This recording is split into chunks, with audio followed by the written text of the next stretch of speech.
मजा नहीं आ रहा है। हम करते हैं प्रबंध। याद होगा अरविंद केजरीवाल का, मोदी जी दिल्ली जीतने के लिए आपको अगला जन्म लेना पड़ेगा, इस जन्म में तो नहीं हो पाएगा। उसी चुनाव में हार गए।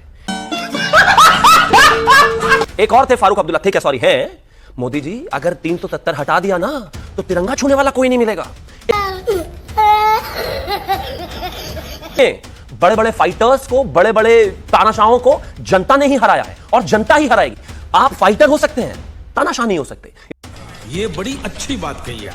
ये जो फाल्टा की जनता सड़कों पर है, वो जो महिलाएं सड़कों पर हैं, वो जो कह रही हैं कि हमारा बलात्कार करने की बात कर रहे हैं, हमें डरा रहे हैं, धमका रहे हैं अगर भाजपा को वोट दिया, ये फाइटर की निशानी नहीं है, तानाशाह की निशानी है। और ऐसे तानाशाह इतने सारे तख्त नशीन थे, उनको भी अपना खुदा होने पर इतना यकीन था जितना आपको है। कल खत्म हो जाएगा वो यकीन। तो चलिए शुरू करते हैं।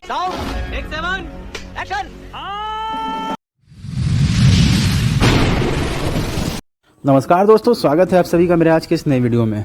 दोस्तों, बंगाल चुनाव के रिजल्ट आ चुके हैं और जो दीदी 234 सीटें जीतने का दावा कर रही थी, अब वो 80 सीटों पर सिमट गई है। दोस्तों, ममता दीदी को अब ये भरोसा नहीं हो पा रहा है कि अब वो बंगाल की सीएम नहीं रही और वो इस्तीफा देने से भी इनकार कर रही है। दोस्तों, मोदी जी से पंगा लेना इनके बस की बात नहीं है।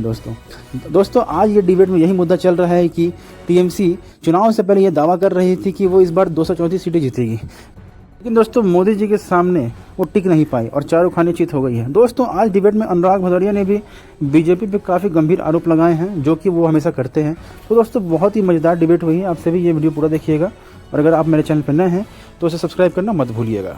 आइए देखते हैं, मजा आएगा। आप जो आरोप लगा रहे हैं, आपने सुना चुनाव आयोग ने क्या बताया? देखिए, निगरानी करना, धरना देना, मुझे लगता है ये बिल्कुल संवैधानिक तरीके से। नहीं, मैं तो इनकार ही नहीं कर रही मैडम, मैंने तो कहा ही नहीं आप धरना नहीं दे सकती। मैं तो सिर्फ इतना कह रही हूँ कि सबसे ज्यादा हल्ला आपकी पार्टी मचा रही है ना। ईवीएम में छेड़छाड़ हो गई, ईवीएम में छेड़छाड़ हो गई, कहाँ हुई आप बताइए? एक छोटा जवाब बताता हूँ, दे दीजिए शिवम त्यागी जी। भाई देखिए, 29 अप्रैल के बाद ये श्योर है, आप श्योर नहीं थे, इसलिए ईवीएम में छेड़छाड़ की कोशिश की जा रही है। तुमसे पहले जो यहां एक शख्स तख्त नशीन था, उसको भी अपने खुदा होने पर इतना ही यकीन था।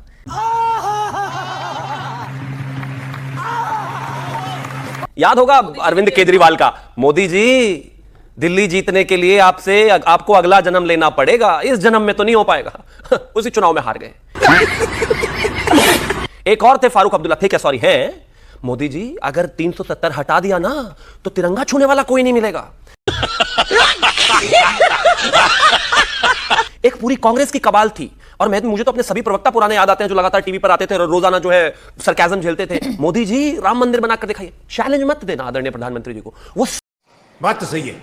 सब हुआ है जो लोगों ने चाहा है। और सुनिए, बड़े बड़े फाइटर्स को, बड़े बड़े तानाशाहों को जनता ने ही हराया है और जनता ही हराएगी।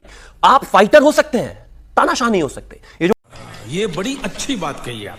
फाल्टा की जनता सड़कों पर है, वो जो महिलाएं सड़कों पर हैं, वो जो कह रही हैं कि हमारा बलात्कार करने की बात कर रहे हैं, हमें डरा रहे हैं, धमका रहे हैं अगर भाजपा को वोट दिया, ये फाइटर की निशानी नहीं है, तानाशाह की निशानी है। और ऐसे तानाशाह इतने सारे तख्त नशीन थे, उनको भी अपना खुदा होने पर इतना यकीन था जितना आपको है। कल खत्म हो जाएगा वो यकीन। भाई देखिए, अब मैं पिछले देखिए बहन, मेरा निवेदन नहीं, सोफिया जी, नहीं सोफिया जी, मेरा निवेदन है, 3 महीने से गला फाड़ फाड़ के बहुत चिल्ला लिया। अब चुनाव हो चुका है, कल रिजल्ट है। जैसे शुभेंदु जी कह रहे हैं, लड़ना नहीं है, जनता ने जो वर्डिक्ट देना था दे दिया, उनको जिसकी बात सुननी थी सुन ली। अब तो रिजल्ट का इंतजार करते हैं, जो होगा सर बातें। अच्छा चलिए, अरे बाप रे, ये तो धोती खोल रहा है। ठीक है सोफिया जी, फाल्टा पर वैसे मुझे आपसे बात करनी है, आपने जरूर सुना होगा, वहां की महिलाओं को सुना होगा, जिनमें से कुछ ये भी कह रही हैं कि हम टीएमसी के वोटर हैं, फिर भी धमकाया गया टीएमसी के नेताओं के द्वारा हमें। तो उस पर मैं आपसे बात करूं, उससे पहले अनुराग भदौरिया जी से बात कर लूं। एक सेकंड सोफिया जी, अनुराग भदौरिया जी से बात कर लूं, क्योंकि एक भविष्यवाणी इनके नेता ने भी आज की है। 234 सीटें दीदी जीत रही हैं। अनुराग जी, कहां से भविष्यवाणी आप लोगों ने की? रुकिए सोफिया जी, ऐसा क्या है फाल्टा में जिससे सुनकर इतना परेशान हो रही है? रुक जाइए। देखिए दीदी एक चीज तो बहुत अच्छी बोली भारतीय जनता पार्टी के प्रवक्ता ने कि तानाशाह को जनता ही हराती है। बिल्कुल ठीक है, समझ गया, बिल्कुल सही है। इस देश के अंदर में तानाशाही कौन कर रहा है, किसी से नहीं छुपा, वो जनता ही हराएगी, जाहिर सी बात है, जनता हराएगी। और अफसोस की बात कितनी है सोचो, ये हो सकता है बीजेपी के प्रवक्ता को अच्छा लग रहा है कि विपक्ष का नेता स्ट्रांग रूम में आके बैठना पड़ रहा है, मतलब आपके जो एजेंसीज हैं उस पर भरोसा नहीं रहा है। बड़े बड़े नेताओं का अगर स्ट्रांग रूम में आके बैठना पड़ता है तो ये आपके लिए प्राउड की बात नहीं होनी चाहिए, देश के किसी व्यक्ति के लिए और पार्टी के लिए चिंता की बात होनी चाहिए कि अविश्वास कितना बढ़ रहा है। यह अविश्वास पहले क्यों नहीं, पहले तो नहीं था, अब ये ज्यादा क्यों बढ़ता जा रहा है जब से भारतीय जनता पार्टी की सरकार आई है। तो अविश्वास जो बढ़ रहा है इस पे चिंता कीजिए, ये लोकतंत्र में जो कमजोरी आ रही है इस पे चिंता कीजिए, इसको घमंड में मत बदलिए। इसी को तानाशाही कहते हैं, घमंड आ जाना कि वो देखो स्ट्रांग रूम में बैठ रहा है, ये चिंता की बात है और इस पे चिंतन कीजिए। दूसरी बात, जो भारतीय जनता पार्टी को तो बस इतना ही मैं कहना चाहूंगा, भाई देखो ये पश्चिम बंगाल है, पश्चिम बंगाल में हमेशा से लोगों का सम्मान हुआ है। पश्चिम बंगाल में उत्तर प्रदेश के लोग रहते हैं, बिहार के लोग भी बहुत ज्यादा है, उत्तर प्रदेश बिहार के लोग। पश्चिम बंगाल उत्तर प्रदेश बिहार के लोगों को सम्मान देता है और विधायक और एमपी तक बनाता है। लेकिन महाराष्ट्र में जहां आपकी सरकार है वहां पे उत्तर भारतीयों को पीटा जाता है, ये बड़ी अच्छी बात कही आप। उनको दौड़ाया जाता है, मराठी बोलने के लिए उनके ऊपर दबाव बनाया जाता है, जो पश्चिम बंगाल में कभी नहीं हुआ। यही है पश्चिम बंगाल की खासियत कि बंगाल थिंग्स कहते हैं ना, India thinks tomorrow, Bengal thinks today, because Bengal ने हमेशा प्रोग्रेसिव रहा है, आगे बढ़ने की बात की। आप जब से वहां पे गए हो तब से आपने नफरत की राजनीति शुरू कर दी। आप तो ऐसा बोलो जब से आप गए हो तब से वहां पे आपने दुर्गा पूजा पंडाल, काली पूजा सब पे राजनीति शुरू कर दी। उसके पहले तो कभी नहीं होता था, दुर्गा पूजा धूमधाम से होती थी, कभी दुर्गा पूजा नहीं होती, कभी किसी ने कैमरे के सामने मछली खाता है फोटो नहीं डाली। आपके लिए मछली हो गई पश्चिम बंगाल में। लेकिन मल्लिकार्जुन खड़गे जब कंपैरिजन करते हैं लिटरेसी रेट का तब आपको चिंता नहीं होती, जब उत्तर भारतीयों को किस तरीके से नीचे दिखाया जाता है साउथ के राज्यों में तब आपको चिंता नहीं होती। तो सर दोनों तरफ चिंता करें ना, महाराष्ट्र की चिंता वाजिब है आपकी, तो अपने नेताओं को भी सीधा करें, बोले नहीं उत्तर प्रदेश के बारे में एक शब्द नहीं सुनूंगा।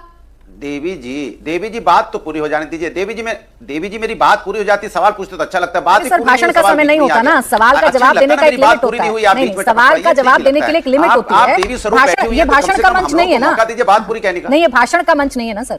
आप जवाब दीजिए, सवाल का जवाब में जवाब में आप बोल जली ना, तेरी भी जली ना, जलेबी बनाएंगे नहीं होता है, सीधा है, बोले। अब सब हो गया, आपका सवाल हो गया, जवाब दे रहा हूं। देवी जी ठहरिए तो सही, थामा बोलिए तो सही। देखिए सवाल उठता है कि भारतीय जनता पार्टी डिबेट नहीं, आज खत्म हो जाएगी 7 बजे तक। नॉर्थ ईस्ट में यहां पे अगर नॉर्थ में आएंगे तो मछली इनके लिए नॉनवेज है, पश्चिम बंगाल में चले जाएंगे तो वहां वेजिटेरियन हो जाती है। यहां गाय माता है, यहां नॉर्थ में इनके लिए गाय माता है, और अगर नॉर्थ ईस्ट में चले जाएंगे तो मिथुन हो जाती है। मुझे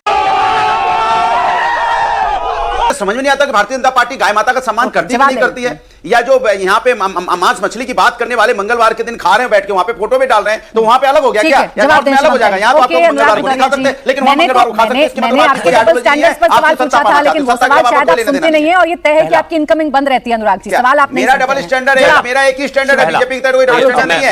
मेरे लिए गाय माता यहाँ भी है, गाय माता नॉर्थ ईस्ट में भी है, गाय माता हर जगह मेरे लिए गाय माता है। नॉनवेज क्या बात है सर, क्या बात है सर, अगर यहाँ नॉनवेज है तो पश्चिम बंगाल में मेरे नॉनवेज होगा, वहां पे वेजिटेरियन नहीं हो जाएगा नॉनवेज। ये इनके लिए हमारे हमारे लिए हमारा देश का संस्कृति संस्कार जो एकता ये ज्यादा इंपॉर्टेंट है। बोले एक चीज